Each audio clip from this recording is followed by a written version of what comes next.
So, Kevin, thanks for joining me. Slide. There you Can go. you hear me? Yes. Awesome. So, for people, can you just introduce yourself? Tell us where you came from, why you're here. Happy to do it. Yeah. So I'm Kevan Olander. I'm a principal on the team at Spectrum Equity, which is a primarily US-based, software-focused growth equity firm. And I'm happy to touch on what growth equity means to us. I feel like that's got a lot of different definitions to a lot of different people. But we sit somewhere between venture capital and traditional buyout. I'm in our San Francisco office. We got a team in Boston and then a small team in London. But we invest all across North America, including Canada and Western Europe, and provide growth capital. Just so people have context, what are the Canadian companies you've had in your portfolio? Yeah, the more recent ones, I probably don't have the full list, but the more recent success stories, we were investors in Verafin, which is a fintech business that provided anti-money laundering software to banks and credit unions. They were based up in Newfoundland, and they sold to NASDAQ 2 years ago now for almost $3 billion. It's a really great outcome for that team and for Newfoundland as a startup. And we'll get into that a bit more in detail, right? For sure. Yeah. We can touch on that one. We were investors in Ethica, which is a kind of a merchant card network business that was bought by MasterCard. That was more like 5 to 10 years ago. And we're currently investors in another company called Veracint, which is in the kind of sales compensation software world, kind of B2B software. And that was just recapped by a large private equity firm for over $1 billion. So a number of really great kind of Canadian domiciled success stories. And then you mentioned there's lots of different definitions of growth equity. For people here that don't know what growth equity is, can you say what it is in general and then what it is for you? For sure. Yeah. So growth equity, I think, and we've obviously had a bunch of presenters across stages of funding. For us, like our world is dealing with companies that have product market fit. So we're not taking product. Sorry, 1 minute. Can we get it to be a bit quiet in the back, Phoenix? Thanks. We don't take product risk. We don't take market risk. So these businesses that we're backing have a real base of customers. They've got real revenue. To your point, they're beginning to find out efficient ways to acquire new customers at scale and kind of defining their markets and hopefully becoming category leaders within those markets. And they're coming to us for support in scaling the business. And so that's kind of how we were unlike venture. Unlike buyout private equity, our model of engagement and value creation is not one based on margin expansion, right? Coming in, buying a whole company, using leverage, cutting costs, driving up margins. All of our returns are still coming from growth. But when companies, reach that, for us, it's typically call it $10 million of ARR or $20 million of ARR. When companies are going from 10 to 50 or 20 to 100 plus, they often go through a lot of the same challenges and obstacles of scaling and building a team. So whether that means expanding go-to-market efforts and building, a sales team across regions or territories, segmenting your motion between kind of net new logo sales and account management and upsell, new product investment, certainly internationalization, M&A, if that becomes a vector for value creation. There's like a lot of things that we've helped our companies with, and we're all, spend all of our time within the world of B2B software and consumer subscription businesses. And what we found is that our ability to sort of pattern match and help teams see around corners has been pervasive across industry. So for a healthcare software that's 20 of ARR in trying to build out a sales team, they're going through a lot of the same challenges as a security software business, as an ed tech software business. And so what we try to do is bring all these lessons we've learned across 30 years and 170 investments to bear very tactically, certainly trying to replicate success, but also avoiding mistakes. We've made tons of mistakes. And so it's really about helping teams see around corners and not make the same mistake again. Cool. To bring it a bit more light, I think you gave me a slide which explained the fund a bit. So maybe you want to talk a bit more about there's what you look for, what the team does, and why who you choose partners and why they choose to partner with you. Yeah, great question. A lot of this stuff is boring, but there's stats in here if you want to clean those. We've talked a lot about company size and check size. I just mentioned for us, like most commonly, companies have reached or are approaching that $10 million ARR mark. That's not fully tried and true. We backed a business last year that was around 5 or 6 million. but profitable and growing. So the model kind of varies. But again, it's companies that are seeking our support. Like I think what we find, given our model is very concentrated and our approach to partnership is pretty active and hands-on. We're not operators. We don't pretend to be, and none of our support is prescriptive, meaning, hey, here's a playbook. There's like a lot of that in the buyout world. But we are proactive. And so the conversation and dialogue is pretty active and engaged. And so the same way that we're trying to find the best businesses, founders are vetting us to determine, do we want this support? And do I want this person in my boardroom when I have a great quarter, when I have a tough quarter, when something's not working within the organization? And so it's very much a two-way street. And we spend a lot of our time getting to know companies well before we invest, which again is a model that's pretty unlike venture. Yeah. Can we talk a bit about that? 'Cause, Yeah. like, I think we have a bunch of earlier stage founders here. So how do you get to know your companies? And like, is this, hey, you hear someone's at 8 million, maybe we'll get to 10 million soon and we're going to invest in them. Like, how do you get to know companies? How do you find the people you want to invest in and work with? Yeah. It's a lot like dating, is what we like to say, because when we invest, it's a lot like a marriage. And for us, the dating process is, on average, we've got 40 portfolio companies today, and we measure this every year at our annual meeting. The current average for us is between 3 and 4 years. And so for us, that means we get to know a company when it's $1 million, $2 million in ARR, but they're building a really compelling product. They're solving a really important problem. They're seeing high engagement and utilization across that customer base, something that gets us excited about the business. And our job is to kind of build that relationship over time, which I think for an investor, the part that we have to navigate is we can't be transactional. That can't be a one-way interaction. Hey, let me call you in 6 months. Okay, what's your ARR now? Hey, let me call you 6 months later. Okay, what's your customer base now? And so we try to provide some of that same support from afar. And so one example, we've got a big talent team and a big network that we draw upon when our companies are doing a lot of hiring. And so when we're meeting a business, we're not yet investors, but they're looking to bring on a VP of product that is based in the Western US. I'll try to tap that network and see if any names come to mind that fit that spec. And so, again, for us, that's trying to add value from afar, such that when a company continues to scale and kind of meets sort of our threshold, or is kind of ripe for an investment from Spectrum, we're ready to move quickly and with conviction. And there's a real kind of bedrock of history to fall upon. So you said it's like dating. There's a process behind it. So who asks the question? Like, so do you propose to the company, we've been watching you for 3 years, we think you can use money? Does the company go to say, hey, they're going to raise? Like, you got to know this company, but like, what's the process of actually going from dating to marriage? And I've probably killed this analogy by now. No, you've done a great job. And it's a challenge each time. Like, I think that is another difference between, at least I don't know tons about venture. You all probably have a way better understanding than me. But I think a lot of the times in the venture world, a company is pitching an investor and seeking funding.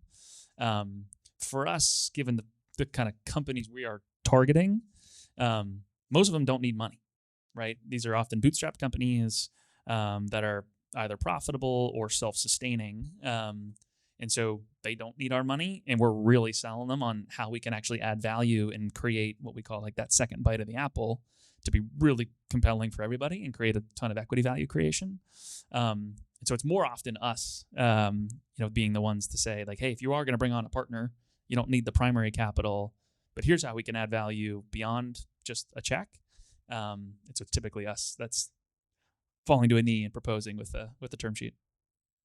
So thought I had a Verafin slide here, but can you tell me about the Verafin deal and how that came to be, how you invested in them, what you do with them after? Because I think it's something like a quick question. How many people here have heard of Verafin before? Okay, so this is one of the biggest Canadian exits that no one seems to know about.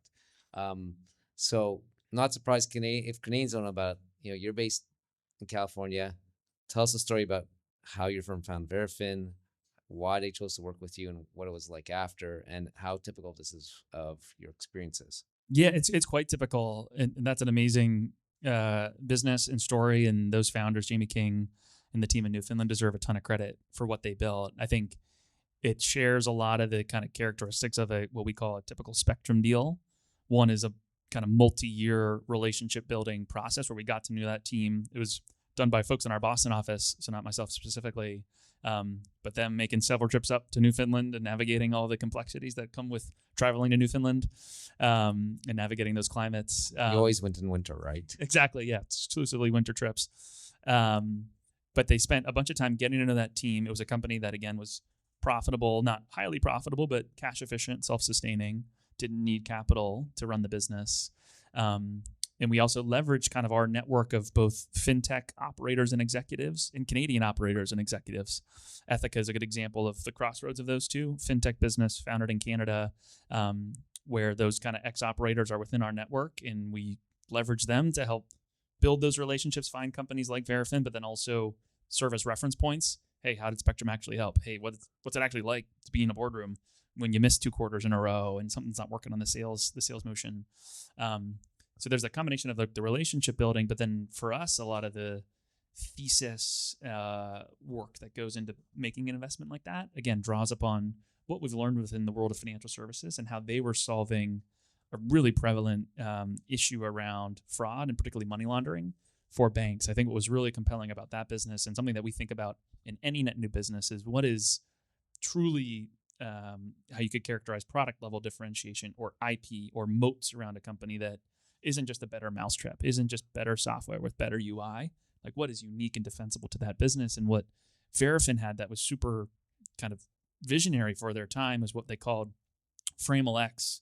And so most tools that banks typically use for fraud prevention is looking at all your transaction data and trying to spot, irregularities, a certain transaction amount, withdrawal amount within a geo, within a certain customer archetype. But it was kind of like single instance.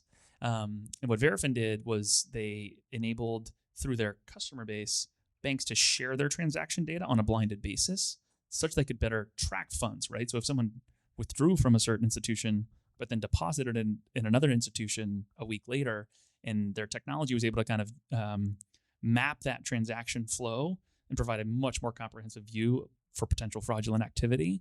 And that, kind of big metadata around transaction volumes across these different institutions was unique to the company. You couldn't find that elsewhere. And so that's what got us super excited and ultimately to make the investment. But anyways, I'm rambling now, but that's a little bit on the Verafin story. And so you make the investment. What, you said they were sustainable. So you come in, why do they need the capital? And like, did you have it say, hey, we're gonna come in with a 3-year time window, 5-year time window? So like, maybe, why and how does that deal come together? Yeah, again, it's convincing a company that doesn't need money to take our money, which is a hard equation for us to solve. So it all comes down to that level of partnership. Well, I guess it's kind of twofold. One is the practical reality of folks that want, usually the management, founders, if there are early investors in a business, that want to take some chips off the table, right? So the practical reality of maybe there's something going on in their life, kids' college, purchasing a home, where they want to kind of de-risk. For a lot of us, the founders we're backing, this is their single business, their single source of worth and value, and that can be scary, right? It can be risky as a founder to kind of like have all of your net worth invested into a single business. And so helping for them solve that equation by taking some of those chips off the table, and then hopefully, like I said, maximizing that second bite of the apple. Now with Spectrum involved, hopefully we're adding value, helping them hire, helping them think through product strategy and upsell opportunities such that the business compounds at a rate much higher than the historical rate. And then when they ultimately drive an exit, everyone shares in that creation. And so let's, they sold to NASDAQ. Was it in a joint, like, hey, the board said it's time to get out, let's see what's out there and let's shop the company? Was it NASDAQ proactively coming to Verafin? Like, how's that exit happen? Yeah, it's a mix of both. So, our best founders are building those relationships kind of from day one when we're invested, not actively shopping the business, but ensuring that, the strategic names, the big financial services companies that matter know about the company, know what they're building, know what's unique and defensible. And again, like that's what NASDAQ saw in the company, was this unique transaction data that wasn't replicated elsewhere. And so from a timing perspective, for us, it really comes down to management. I think on average, our companies are in the portfolio for 5 years, but sometimes that's 4, sometimes that's 6. And for our really great companies, and Verafin actually was a longer hold, we have the flexibility to be investors for much longer. And so companies, we're investors in Ancestry.com. If anyone's ever done the genealogy tests and traits, for 15 plus years, we're investors in SurveyMonkey for 10 plus years. We've been investors in Lucid Software, the visual flowcharting tool, for coming up on 10 years now. And so we have that flexibility. And so we're not prescriptive again on, hey, we're at year 5. We got to return capital to our LPs. Time to exit. It's much more about what's best for the company at that point in time. So, is there a certain thesis you're looking at investing anytime, or are you just looking to find certain companies that are B2B? So, like right now, if a founder wanted to approach you, is they're like, hey, we're looking for, I don't know, health, someone serving hospitals, someone that, like, how do you, there's a huge opportunity of companies you can start building relationships with. So, is it thesis driven? It's founder driven? It's numbers driven? It's a good question. I mean, honestly, it's a lot of that. But when we're at our best, we're not just doing the spray and pray style sourcing of, reach out to every software company in the world and find the ones that are interesting. We're at our best when we're reaching out thematically, which is drawing on experience either from the portfolio or from a company we just looked at but didn't ultimately invest in. But what they were solving for health systems was really specific or really unique. And we, kind of built conviction in a market size and said, hey, maybe this company wasn't the best fit, but let's canvas this landscape because I do think there's real opportunity within this end market. And so we are at our best when we are thematic, but that doesn't mean we're not going to seek opportunity anywhere we can find it, such that, we're not single industry investors. We don't just do fintech, kind of cover anything B2B software or consumer software. But when we draw on experience and learnings, it's usually we're sourcing better opportunities. Okay, so the last question before I go to the audience, is there any themes you're excited about now? Gotta ask. People keep talking about AI. I don't know what it means. No, I think we've looked at a few businesses across newer markets. Like I think we'll always be, drawing on our experience within what I'll call like core pillars, ones that we've, kind of been around for 30 plus years. Fintech, healthcare, IT, ed tech, and we'll always seek those opportunities. We know those markets really well. But we have spent more time in what I'll call like more frontier markets for Spectrum, which are newer, not only because they're emerging in the economy, but also newer in terms of adopting software. So one is like I call like the world of renewables. So renewable software or climate software. That macro or that end market is growing quite quickly, not withholding the current administration in the US and how they feel about renewables. But we've come across a few businesses that are empowering renewable developers to do their jobs better, or data businesses that are ingesting a bunch of kind of like climate or emissions data and then surfacing that up to people that are relevant within that ecosystem. We made an investment in the UK in a company called Benchmark Minerals, which is a data asset serving the EV supply chain. So, sourcing data and cobalt mines to give you the price for lithium. And so that would be a newer market and theme that we pursue, but we also spend time in core verticals as well. Very cool. I'm going to open up to the audience. Marie, are you doing Slido? Oops. I got my first Slido. Can you flip to perfect? Oh. Awesome. The first one is, how do you estimate your market cap? For Spectrum or for a company we're pursuing? I assume it's the latter. Yeah, the latter probably. It's a good question. Like we spend within our business diligence a good deal of time on TAM and market sizing. And I think what we find is, particularly if a lot of times we're working with companies that are using investment bankers to help sell the company or raise capital, those numbers are always going to be overstated via an investment banker. And so we leverage kind of market research firms that'll help us do a kind of bottoms up build. How many number of end customers are there? What we say is like P times Q, Q being potential people you sell to, price being what you could charge. I think finding like addressability, or what we call like SAM, serviceable addressable market, is going to be a little bit more precise. Not, hey, we could serve anybody within field service management software, but saying typically for us it's 5+ FTE firms, or 10 truck operations within field services. So for us, it's a bottoms up approach as opposed to like a macro. Hey, the U.S. spends X billion dollars a year on home service or home maintenance, and more of a like bottoms up approach.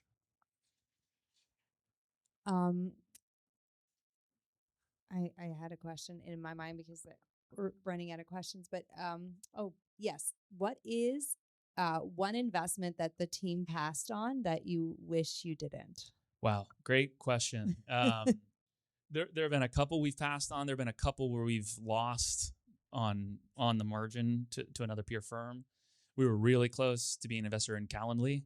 Imagine a lot of you have Calendly links in your email. That's when the company was 10, 20 million in revenue. They were raising at an valuation less than 150 million. And it's now a however many $billion enterprise. But there were elements of that, again, where I'm talking about thematic investing for us of product-led growth. And when we invested in SurveyMonkey, that wasn't a term. PLG, that's now used and it's very hypey and buzzy. That wasn't a thing in the early 2000s when SurveyMonkey really began to take shape, and it was just kind of product virality, a product customers loved that they shared with friends, and you saw the SurveyMonkey logo, you clicked on the logo, you signed up for SurveyMonkey. And that means of growth is a really cash efficient means of growth, and it's also you're relying upon customer usage and adoption to drive growth as opposed to a super expensive enterprise sales motion. And so we saw a bunch of those elements within Calendly, and everyone had the concerns on Google and Outlook. Couldn't they just solve this themselves? But damn, that would have been a good one. One last question. One last question.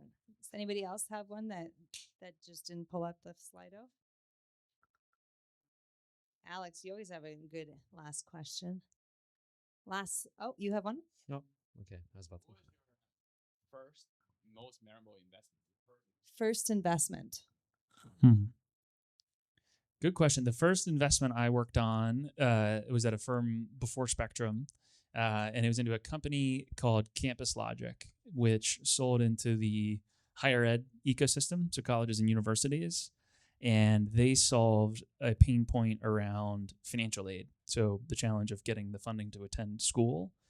And the process for filling out in the United States is called a FAFSA, but a form to receive financial aid, and then actually getting those funding dollars from the government is really cumbersome and challenging. And what we found is most counselors within financial aid departments at colleges spent all of their time with their students tracking down documents, getting a change of address, getting an ID, getting an income verification, like all this kind of like messy aspects of just filling out an application, as opposed to counseling them in doing what they want to do as a counselor and like helping students get the education they want and deserve.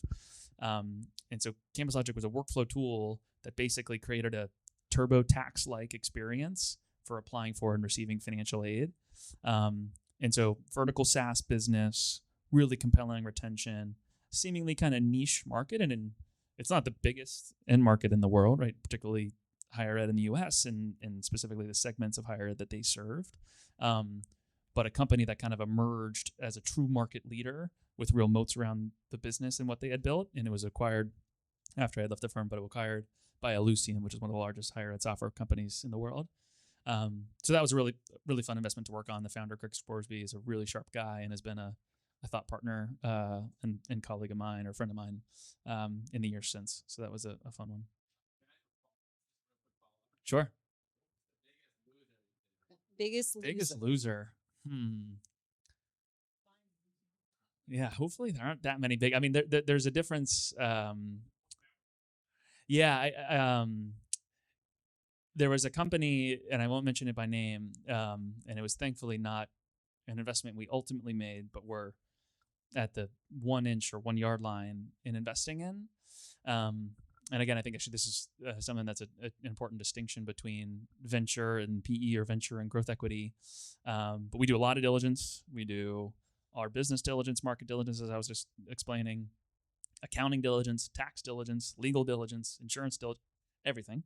And in that process where we did our accounting diligence, the firm that we used, the accountant we used, came back to us and said that the cash receipts that they claim to have in terms of their ARR base of $20 million aren't there. And their accounts receivable is off by a factor of 10, which felt odd. And sometimes companies, especially if they're kind of like earlier, newer, don't have the most sophisticated means of cash collections and management. SurveyMonkey was a famously super profitable business, and we invested, and they had cash in random lock boxes across Portland. So it's not something we were, totally new to, but in doing that diligence and kind of uncovering that and presenting it to the company, kind of uncovered that they were overstating their financials. And so we walked on the investment, and months later, their existing VCs gave us a call and said, what did your work turf up? And it ultimately resulted in the company kind of going out of business because it was fraudulent at the time. So that was one that we were glad we did not make the investment, but was an important learning, and certainly for us in terms of doing your diligence and finding those opportunities. Can I get a round of applause for Kevin?